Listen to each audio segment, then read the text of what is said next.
En réalité, le christianisme se déroule en 3 étapes. À la première étape, nos cœurs s'appelaient les cœurs de pierre. On ne pouvait pas lutter avec le sang animal. Le sang animal n'était pas compatible. Le sang de Jésus était compatible. Le sang de Jésus nous a ôté le cœur de pierre. Cet acte de grâce nous donne un cœur nouveau. Le cœur nouveau nous donne de nouvelles manières de penser. Quand l'on croit et accepte la parole. À la deuxième étape, Dieu nous donne un esprit nouveau au centre du cœur nouveau. L'esprit nouveau nous donne le désir de faire du bien. On se sent heureux de faire le bien, accomplissant les actes religieux. L'esprit nouveau nous donne des émotions à cause de la parole. Mais cependant, on ne tient pas compte de la parole. On ne peut pas s'accorder avec soi-même. On peut sauter, danser, se réjouir à cause de la parole.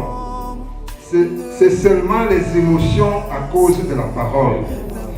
On peut juste tricher pour un temps et abandonner. On peut juste faire pour un temps.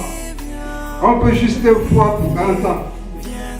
On a un peu de laisser aller dans notre vie. On ne peut pas s'accorder avec soi-même. C'est ce qu'on appelle l'imitation du christianisme. On ne tient pas compte de la parole. Si on nous énerve en disant pour mouiller, démodé, alors on rétrograde. Si on nous corrige à cause de la parole, alors on rétrograde. Vous n'aimerez pas qu'on vous traite de cette façon-là.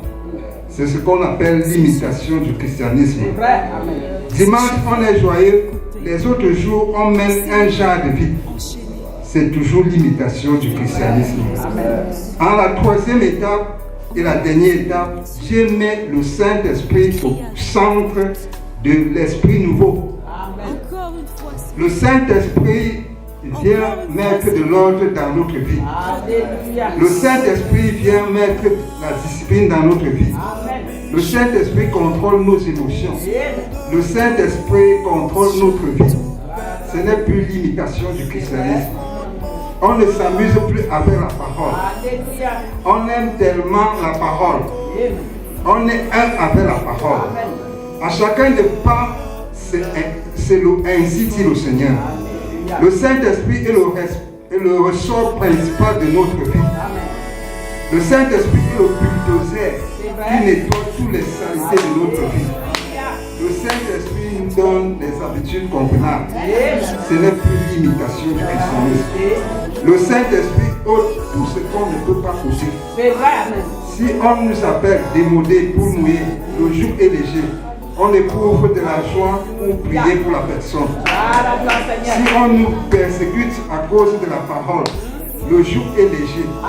On éprouve de la joie pour prier pour la personne. On agit différemment quand on a le Saint-Esprit. Ce n'est plus de l'imitation du christianisme.